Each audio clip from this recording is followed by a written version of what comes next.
We can't do this work. We can't speak to it. We can't help people. We can't help each other. We can't love each other well if we don't understand the systems element of our world. It's everywhere. Everything is a system. And systems fail.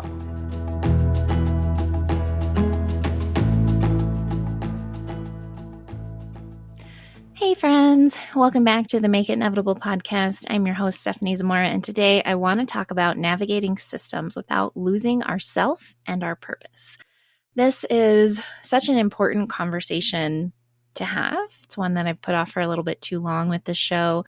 It's something that I talk about in all of my programs and all of my one-on-one work. Anytime that we talk about purpose, anytime that we talk about healing and trauma, anytime that we talk about goals and growth, if we're not also addressing systems, we're not having a complete conversation, because we live in a world made up of systems, man-made systems and natural systems. There's the solar system, there are ecological systems, there are bird flocks. Everything in nature works together within systems. There's the immune system, biological systems, atmospheric circulation systems. I had to make a list to remember some of these, I'll be honest.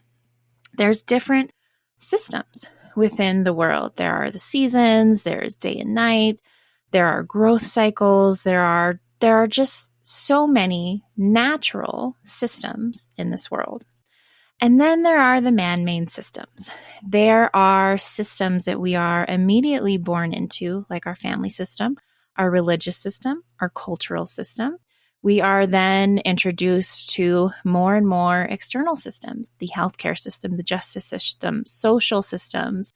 We have the education system. We have all of these different systems that we step into that were created by man. And I want to give you the definition of systems to frame our conversation. So a system is a collection of elements or components that are organized for a common purpose.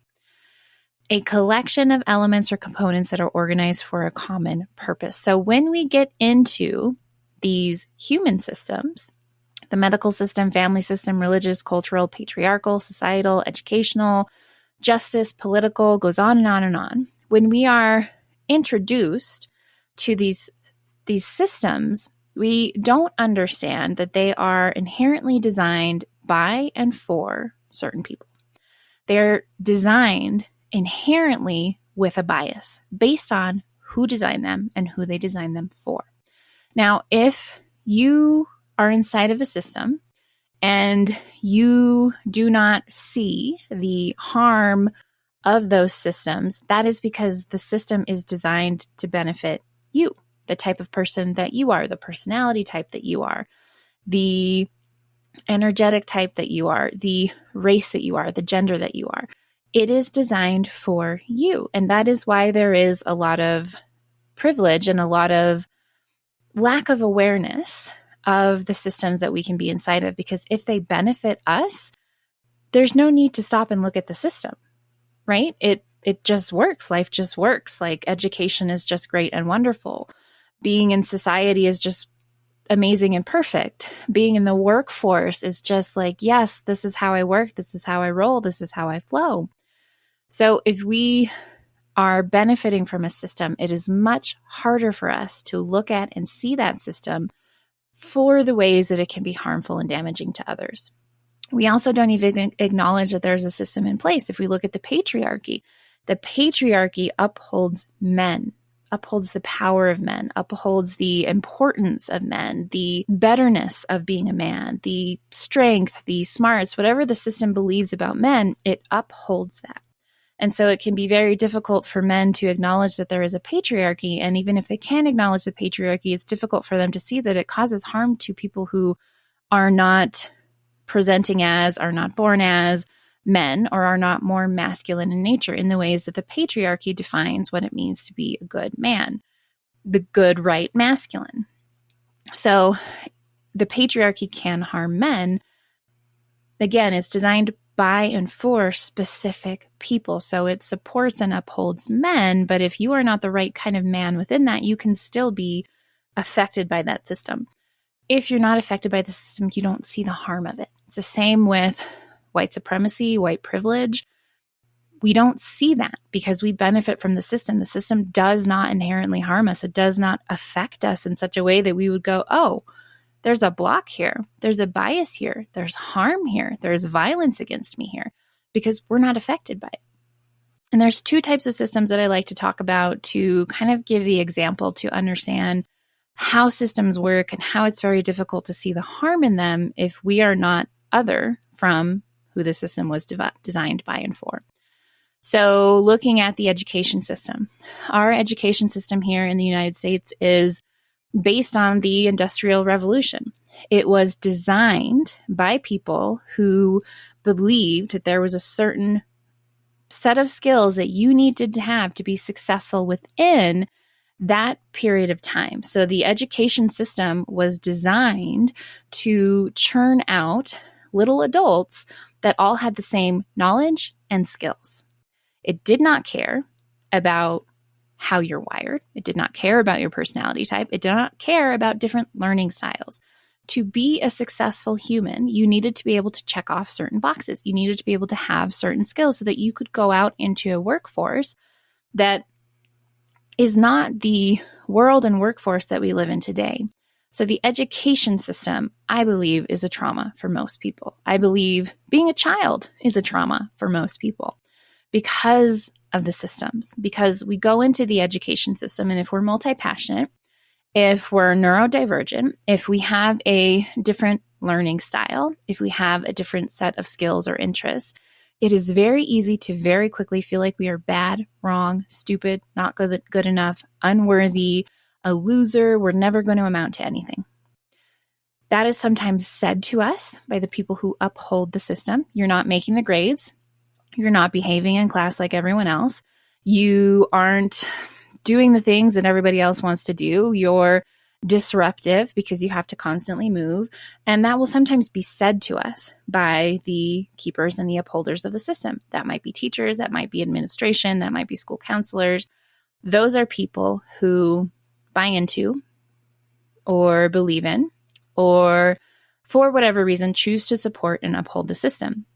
And so they are telling us that we are wrong and bad. And they say that clearly sometimes, and sometimes that's baked into the messaging that we get. It's also reinforced in every part of the system. You learn very quickly as a child whether or not you fit the system or you don't. If you fit the system, then you are the right personality type. You have the right energetic wiring. And I don't mean right and better. I don't mean right as it's the way that we should wish we were or you should have been. I'm saying right inside the system. The system was designed by and for certain people for certain purposes. So again, the definition is a collection of elements or components that are organized for a common purpose.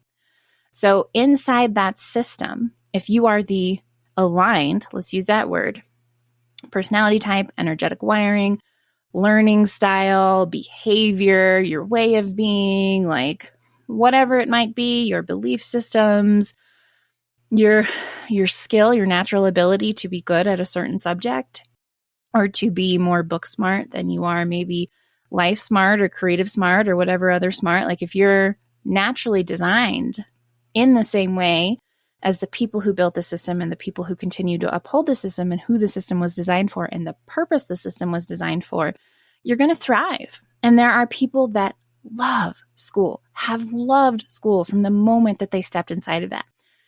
School is great for them. School was designed by people like them, for people like them, for the life path and purposes that the educational system was designed for. So there are people who thrive inside systems because it was made for them.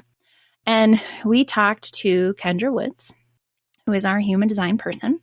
She talked about how a majority of the population is generators. If you haven't listened to that episode, if you don't know your energetic type, please check that out. We'll link to it in the show notes. That will give you kind of a better understanding of the different energy types and how we're wired differently and why each and every one of us is important.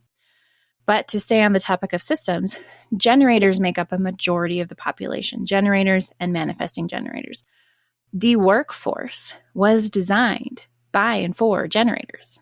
If you look at it, that's what it was designed for. Generators are really the best wired for capitalism, for the working society that we have, the 40-hour work week. Generators have the energy type to wake up and replenish every day and have energy to give every day, as long as they're doing the right thing. They have to love what they're doing to not burn out. Our workforce honors, celebrates, and upholds the belief that that energy type, that work type, the ability to hustle, the ability to just work every single day and work hard and get all the stuff done, that's a generator mentality. That is not what is right for all energy types and all people. And generators are not inherently better or more valuable than any other energetic type, period. This is true of all systems. This is to illustrate another system in which it's designed by and for a certain type of person. And if you are not that type of person, you will struggle inside of the system, and it will reinforce the core wounds and the limiting beliefs that say, I am not smart enough, I'm not good enough, I'm unworthy, I don't have the skills, I don't know why I bother, I should just curl up into a ball and climb into a hole and just stay there.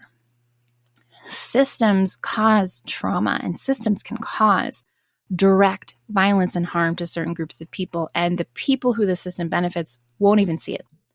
They won't believe it. They'll think that you're being dramatic. They think that you'll just, maybe you should try harder, maybe XYZ. No, I feel fine inside the system. That's because it was designed for you. So kind of went on a tangent. The second example that I like to use is the Constitution. So the Constitution was written by and for straight, able-bodied, white, Christian men. We can add educated in there now, but those are kind of the 5 things that best summarize the collective of humans who wrote the Constitution and who they wrote it for. If you change any one of those 5 things, the system becomes unsupportive, violent, and harmful towards you. One of those or all 3 of them or some combination. So if you change it to women, it becomes harmful. If you change it to any person of color who is not white, it becomes less harmful and violent towards you. If you are not straight, if you are not Christian, and there are a lot of people that you can look at and you can assume they're a good white Christian whatever person. And so you can kind of get by if you're not that correct for the system religion. That same system that to those people who have those 5 characteristics that it was written by and for, the system is great. There's nothing wrong with the system. There's no need to be political. There's no need to worry about the amendments and the changes and what the Supreme Court is doing, because the system is designed by and for you. Therefore, it always benefits you. Always. You don't even have to acknowledge its presence. You benefit from it. Whereas the people who are vocal, who are resisting against, who are pushing back against, who are being harmed by a system, are not the person that it was designed by and for. You can change any one of those things. And the system, the same system that somebody will think is fine and good, and we don't even need to pay attention to it because it's barely there, it doesn't affect me, doesn't just affect you, doesn't just limit your access to resources, to safety, to security, to whatever it is that you might be. It starts to actively harm you and is absolutely violent towards people who are especially none of the 5 things. And some of those characteristics lead to more harm than others. If you're a person of color, the system is violent towards you. Systems designed by and for certain people for a specific purpose, which is inherently biased. And within that inherent bias, there is harm to anyone who is other, who does not fit with the system. And so systems are important to understand, because when we can understand the system at play, we have more freedom and leverage to work with it. That doesn't mean working with it in terms of keeping it upright. That doesn't mean that we are not vocal about the systems that cause harm, that need to be dismantled and replaced. And with systems work, there is no just eliminating systems. There is finding a system that better serves everybody. that is not violent, that is not harmful, that does not perpetuate violence and harm and bias and all of these things that harm people who do not fit within the system. So we can't just dismantle systems. There will be a system that replaces it. So the work with systems, which is a much bigger conversation, is about understanding the need that it is meeting for the people that it is supporting. And can that system be replaced? Can that need continue to be met without harm being caused to others? Some systems, absolutely. We are seeing lots of systemic solutions to the education that we have here. We're seeing different types of school. We're seeing unschooling, homeschooling, Montessori schools, creative schools. We are seeing different solutions to that systemic problem that work. Whereas there are certain systems that the people who uphold and benefit from the system will absolutely not budge, because to do so would risk them being uncomfortable, would risk them perceiving that they are being harmed, would mean that they don't get all the benefits and everyone else can just suck it up and do whatever they're doing. So certain systems, there is not a way to meet the need. And we have to stress the system to a breaking point so that it can force change. And we see a lot of that.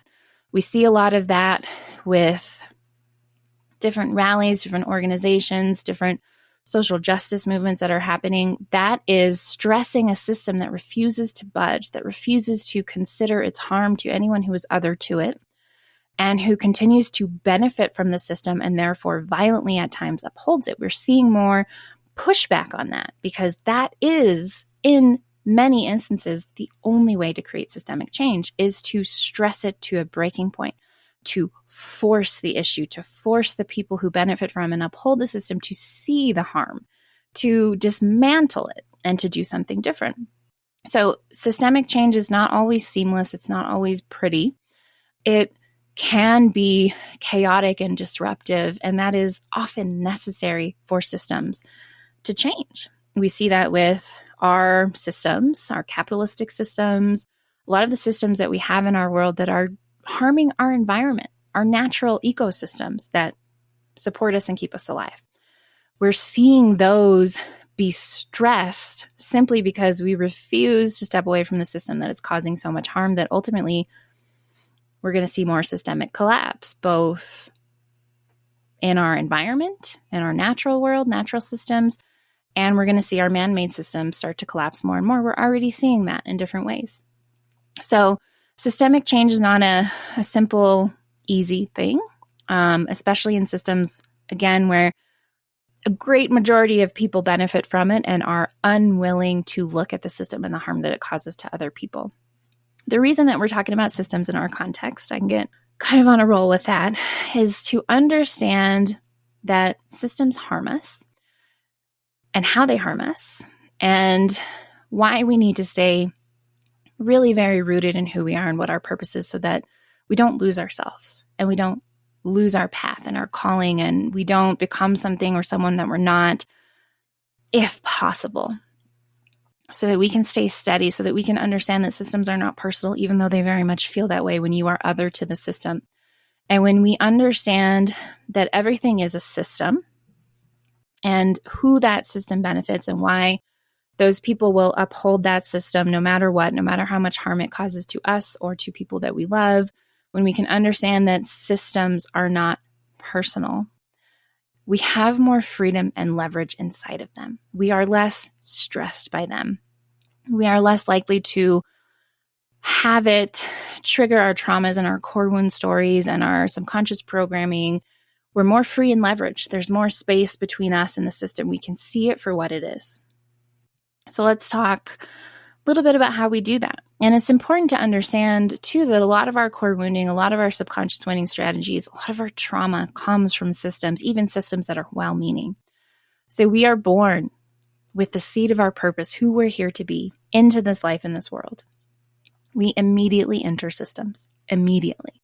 We immediately enter a family attachment / caretaker system of some kind. As an infant and a child, we are in the care of adults in some capacity. For some of us, that's our family system. For some of us, that's extended family.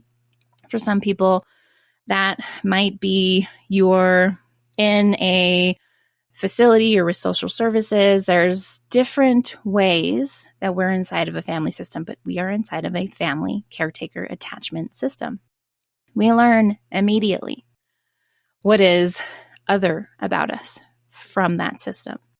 And within a family system, there's often a religious system and a cultural system. There is often generational trauma that we believe is tradition, or just personality aspects or aspects of who we are as a grouping in a family. And even the kindest, most conscious and loving parents and caretakers can traumatize us within the system, because they might not understand personality types. They might not understand energetic wiring. They might not understand differences in learning styles.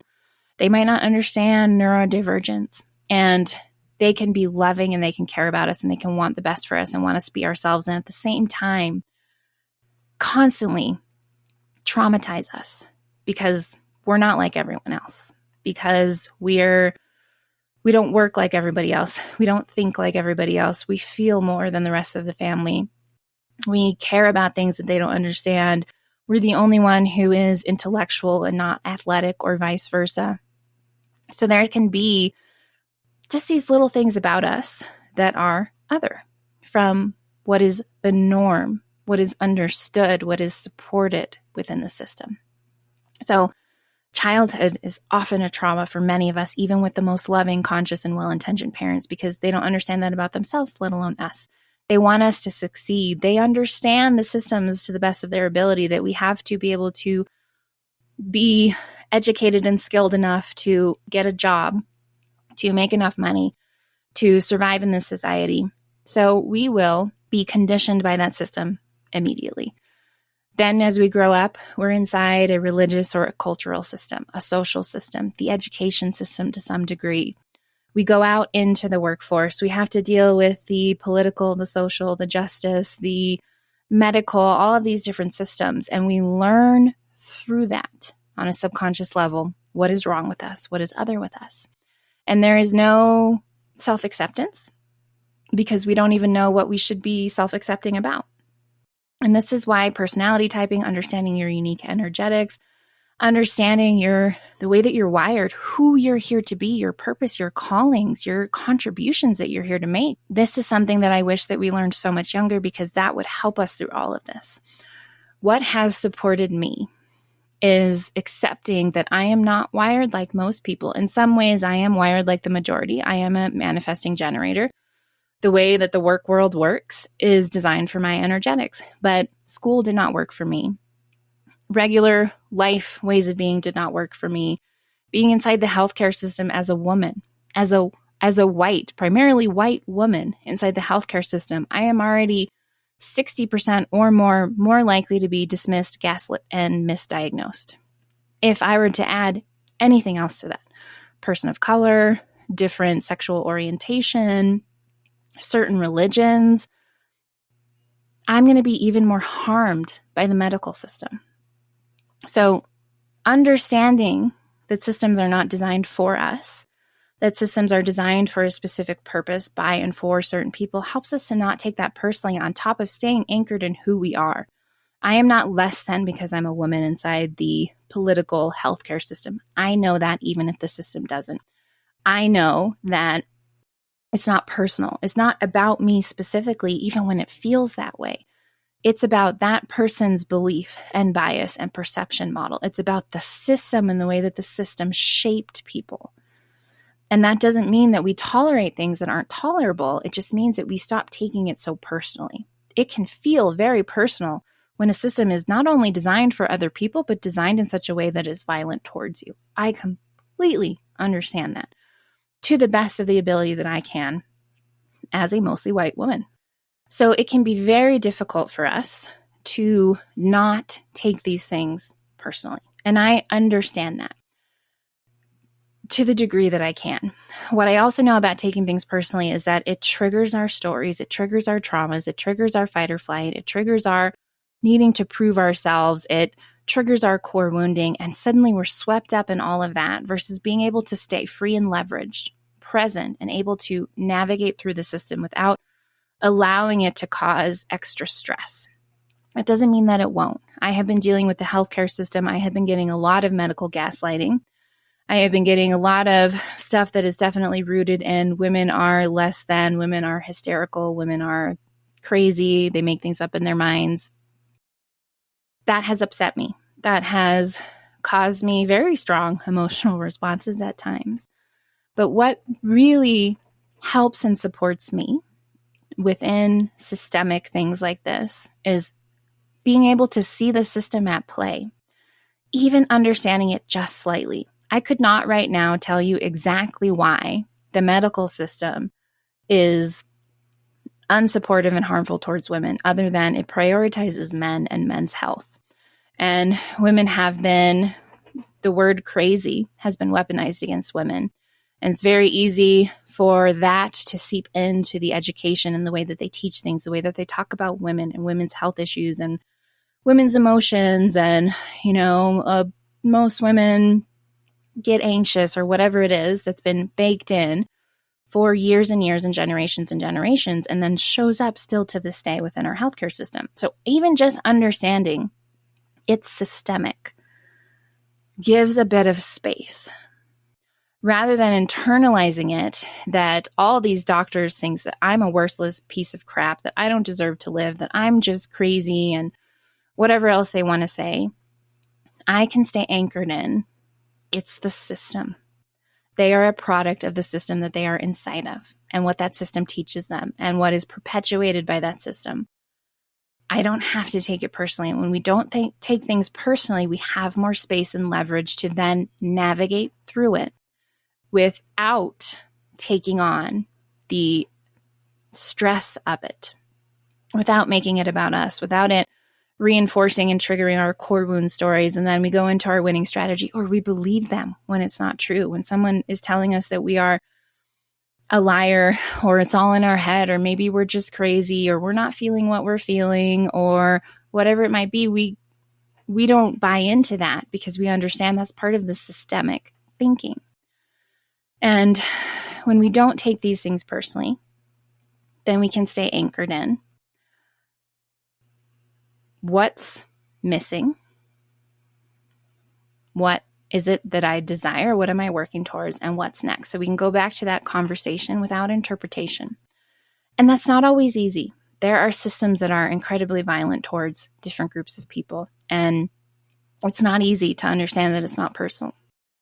It's also can be very difficult and complex when it comes to even abusive relationships. And what has supported me is, again, understanding the systemic influence that created the environment for those people to become the way that they are. This does not mean that we excuse them. When I look at my ex who passed away, who was manipulative and controlling, who stalked me and then ultimately committed suicide, when I look at the partner I ended up with because of PTSD who was abusive in multiple ways, when I look at the unavailable partners that I've been with, the people who have traumatized me or been violent towards me or said awful things to me, whatever it might be, I can look at it from a systemic perspective. Each one of them, without telling you all about their lives and their traumas, each one of them is a product of the systems they were inside of, the systems that shaped and or failed them. Shaped and or failed them. Family systems, cultural systems, religious systems, societal systems, social systems, education system, healthcare system in some cases have shaped and failed them. They are a product of that. This is their trauma from systems. This is how systems influenced them or did nothing for them, did not support them, made them feel more crazy, discarded them, treated them poorly, didn't understand them, didn't see the signs that maybe something was off, whatever it might be. They are products of the systems that shaped and failed them. It's systemic. That doesn't mean that we tolerate things. That doesn't mean that we excuse any poor behavior from other people. It's the shifting of the lens for us to see the system at play that produced this experience, that produced people who are hateful and harmful, who are behaving in certain ways that are not okay, who have trauma, who have their own stories and wounds, who perpetuate systems of harm, who believe that they're better, whatever it might be. It's a systemic issue. It's a result of systems. And we act accordingly. So we set boundaries, we get ourselves to safe spaces, we do our healing work, we take care of ourselves. And when we're not taking it personally, there's this whole layer of heaviness and challenges and blocks and trauma that gets removed, gets bypassed, and not in a bad way. It just means that we don't have to go through it, because we can look and we can say this is a systems issue. And we can then address it from that perspective. And systems work is challenging. I am still learning a great deal about systems. It's something that I am passionate about learning about. It's something that has helped me tremendously. It's something that I very strongly believe we cannot leave out of conversations about grief and healing and purpose and personal growth and goals and anything. We cannot talk about these things without addressing systems.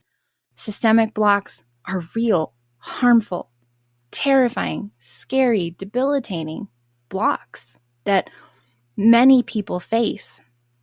And you might be inside of a system and not understand why everyone is complaining. And my invitation to you would be, how do you benefit from that system? And how, if you were different in some way, would that same system cause you harm? And can you stop for a moment and step out of your bubble? And I say that with all the love in the world as someone who has had to step out of bubbles myself.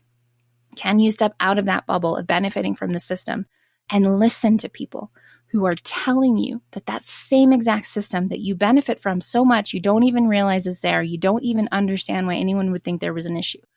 Can you look at it from their perspective? And can you be more willing to shift your relationship to systems so that you're not upholding systems of harm? And this is very challenging work on both sides. I understand that, but it is important and necessary work. We cannot be out there telling everybody that they can manifest whatever they want when there are people who are inside the same systems as you, and that causes them a great deal of harm and block, a great deal of obstacles. They don't have access to the same resources as you do. And I think this is so important for those of us in these positions of teaching and coaching and educating and content creating, whatever we are doing, that we do not leave that out of the conversation, because in doing so, we cause harm. We allow systems to continue to exist without people pointing fingers and going, that's a shitty system. That's a harmful system. I benefit greatly from this and I'm perfectly fine and comfortable, but look at how it harms everyone else. It needs to change. We have to look at that. We can't sit here and say, just do the work, just be more disciplined, just think positively and visualize your way through the system that actively tries to eradicate you from the planet. We have to understand systems and how they play a role in everything that we're talking about. And as individuals going through healing and growth, as people going after what feels impossible to us, being able to think from a systems lens will change so much for you. Does that mean it will make it easier? No. With some systems, sure, but with most systems, probably not. It will be more easeful because you will be able to point to the system at play. When you can point to the system, you can better understand why the system is causing harm for you, why people are the way that they are inside of the systems, and you can understand that it's not personal, even though it feels very personal and looks very personal at times. It is a system that was designed by and for certain people, and systems will always work to stay alive. They will always shift and change and evolve to support themselves, not changing, not dissolving, not disappearing, especially when there are human beings inside of that system that benefit from it greatly, that their life is better because the system exists, or it just works for them. And you know what? They don't want your negativity, because I don't see why you can't just get through school or the healthcare system or the political system. Like, I don't know what you're whining about, because they don't see the system. So having a systems lens, which we'll talk about more on the show. We'll have people that I've learned from on the show who talk about systems, is my hope. And we'll address this more and more going forward, specific systems and how they block us. And how do we actually work with systems in such a way that we are not being harmed by them as much. And at least not taking it personally and taking it on. At least not allowing it to trigger our core wound stories, especially when we're inside of systems that are designed for a purpose that doesn't consider who we are or who we want to be in the world, like the education system. It doesn't care who you want to be, who you're trying to grow into. It's shifting more and more, and you might be lucky to go to a completely differently designed school system, education system. Awesome, but many people are still inside the old system that doesn't care about who you are as a person, and that can be so traumatic. And so even as parents, even as friends, we need to start to see the systems at play. And if we can point to a system and go, that system's fine, we benefit from it. And we also need to look at that. Because where we benefit, other people are often harmed. They often don't have the same access. They're often discriminated against. There are biases against them. And within all of that, there's harm caused to them, mentally, physically, emotionally, financially, in all the ways. So if we're just cruising along through life, and there are a lot of coaches, a lot of teachers, a lot of gurus and experts who are out there teaching from a place of having cruised through life. That doesn't mean that they didn't have their own hardships. It doesn't mean that they don't know certain things about certain stuff, but they are teaching from a perspective of being privileged. If you coast through each and every system, they were designed for you, and you benefit or benefited from them. That is not true for everyone. And so I really want you to notice as well, when you're learning from other people, when you're trying to figure things out for yourself, always consider the systems element of it. Does the person who is speaking to you understand that systemic challenges are a real thing? That systemic harm is a real thing, that systemic harm can exist in a perfectly lovely and wonderful family system, cultural system, educational environment, if people don't really understand that the system was designed by and for them, but not for everyone. Systems are inherently biased. So that's kind of my quick overview of systems, why they matter. I'm going to talk more about systems within year 2. We're going to highlight more of that within people's stories who have worked with and worked through systems that have caused them harm, that have held them back, and just consider that. That is my ask of you, my hope from sharing all of this, is to just start thinking more about systems. Where have systems been at play in your life? And even if everyone else loves that system and you feel harmed by it, and you feel like it is violent towards you, actually or metaphorically, or that it makes things harder for you, that's true. You're seeing something that everyone else can't see because they benefit from the system, or they have bought in hardcore to thriving inside the system because they think that they have to. You are not crazy. You are not wrong. You are not stupid. You are not broken. You are inside of a system that is not designed for you, that does not support you.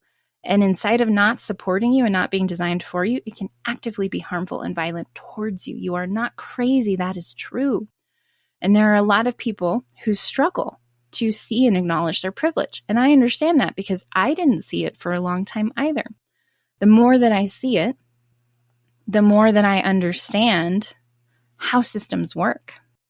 And the more that I listen to the people who are harmed by those systems, because we can't do this work, we can't speak to it, we can't help people, we can't help each other, we can't love each other well, if we don't understand the systems element of our world. It's everywhere. Everything is a system. And systems fail. Systems fail. We hear this a lot in business. People don't fail, systems do. This is true in life.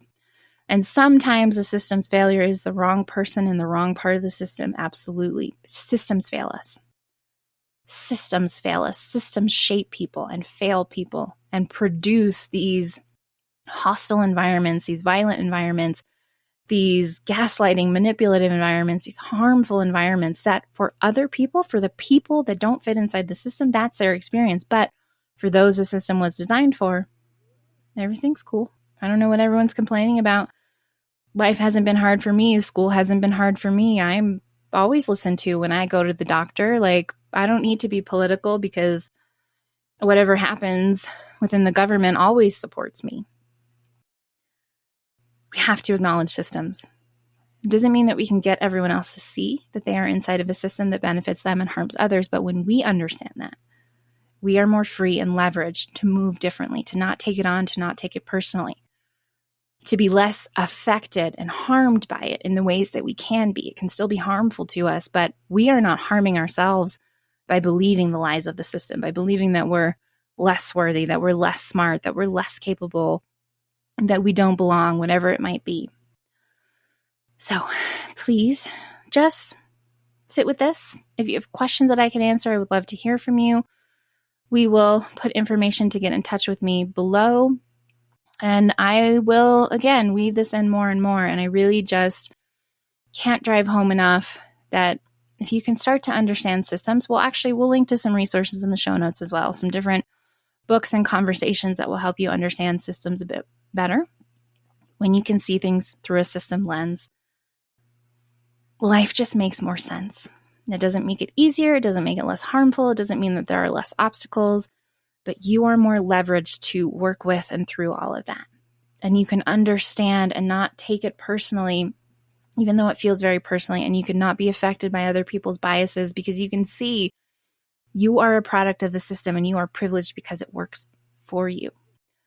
So I'm also going to link to the episode on not taking things personally because it helps us understand the perception model, which fits perfectly with systems thinking. The beliefs and the perceptions that we hold come from the systems that shaped us.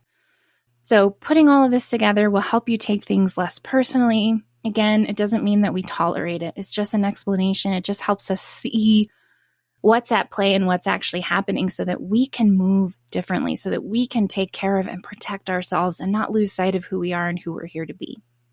If I can support you with any of this, if you have questions, please check the show notes for resources, and I will be back soon with another episode.